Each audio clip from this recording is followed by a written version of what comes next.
Boxing Wales and iFL TV with Craig the Kid Kennedy after his British title eliminator win over Courtney Fry. Craig, toughest fight of your career? I would probably say so. He's the most experienced by far. It showed. I couldn't get my hands on him. He was a slippery customer. But a guy who's won 19 fights, he's been in with legends like Roy Jones Jr., Nathan Cleverly, Enzo McAnally. You know, it showed. So, but I'm glad to get the rounds under my belt. I could have probably pushed for the stoppage, but I was in no rush. I'm happy for it to go the distance and get the experience. You say you were in no rush. You had to go past 8 rounds, which you hadn't done before. How was that? It was fine. I was fighting at my pace. I was dictating everything, even when I was on the back foot.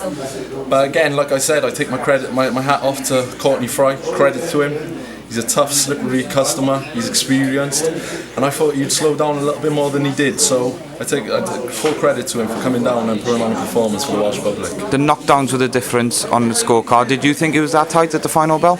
Oh no, I didn't, to be honest. I knew it was a tight fight, but I thought I was about 3 or 4 rounds up, to be honest, and that was me just in cruise control on the back foot, trying new things, you know. But I'll have to go back, have a little look at that. But I felt like I was in control even when I was on the back foot. But you knocked Courtney down twice with right hands in the 4th round, I believe. Did you think that was a fight won then?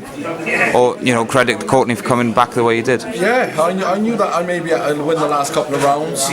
I did let it get a little bit tight, but again, like I said, the rounds were close, but I always felt like I was just pinching the rounds. I was about 4 or 5 rounds up, I felt. I'll watch it back, and I'm my biggest critic, so if it was that close, I'll learn by my mistake, and we'll go back to the drawing board, and we'll learn from it. I know in the past you've scored a lot of your knockdowns with your left hand. Tonight you scored 2 with your right hand. Did that come as a surprise to you? No, because I can hit with both hands. Normally, I'm used to loading up a little with my left hand, so I've been working on my right. I can knock people out with both hands. That's the power I got here. So as you move up through the levels, you can't rely on just the one hand. So we've been working in the gym, bringing the right hand into action. I wasn't quite sure what I put him down with again. I was just caught up in the moment, and you know, I'll watch it back myself, and we'll learn from it. It's a good learning fight for me, and I look forward now to going for the top 10 in Britain. You've headlined 2 shows here in a row on, you know, back to back in Newport. You've had amazing support both times. I know, you know, we've talked about it since you turned pro. You've had good support, but how do you feel that's come on in the last 2 fights? 1,000 people approximately here tonight. That's why they kept me to last. They kept me to last for a reason. We're big boys, we're cruiserweights, and potentially there could be knockouts, you know. So, but I knew that potentially it might go the distance. Someone like Courtney Fry, the experience he got, I was happy to take my time in there, learn, try new things out. We've been working on stuff in the gym, and you know, at the end of the day, I could have probably pushed and put my foot down on the gas a little and pushed for the stoppage. But someone like Courtney Fry, you could get caught gassing. And he's no mug, you know, he's experienced, and until you're in there with him, you'll realise. So, I enjoyed it. I remember after your last fight, you said you think you'll have 3 fights before you feel ready for a British title. That was an eliminator. If you were made mandatory, or if you had an offer to fight for the titles now, would you take it? I would. As a fighter, you always think that you can win, you know, and at this moment, I believe that I can beat, you know, Oval, who's a Commonwealth and British champion at this present. But again, I'm in no rush. I'm still young, and I got a lot of improving, a lot more rounds to get into my belt. I'm under no influence that, you know, I'm at the top of the British domestic scene. But at the same time, I'm mixing it with the best now. Again, like I said at the beginning, another 3 fights. That's another 3 camps under my belt.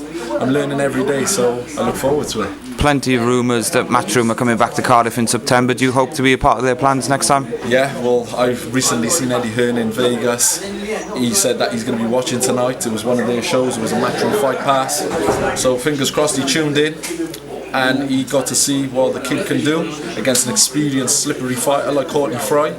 And you know, the better the opponent, the better I am. You know, if a fighter goes there, I go there. If he goes there, I go there, and that's how I operate. You know, I never ever push the boundary too far. I just always do enough. And you've seen that tonight. I got so many more gears I can go into if needs be. So I look forward to showing you. Last question. What do you think your next step will be? I'll leave that to my management. You know, recently now we've just signed up with Sanaga Promotion, so Chris will sort them out. He'll line them up, I'll take them out. It was a team decision. Me and Steve brought them in to improve our team, and you know we're always looking to improve as a team. You know, not just as a fighter, as a team. So whoever they put in front of me, I'll take out. So you know, it's exciting times ahead for Wales. Cracking. Appreciate your time. Congrats on a good win, and best of luck next time too. Thank you very much.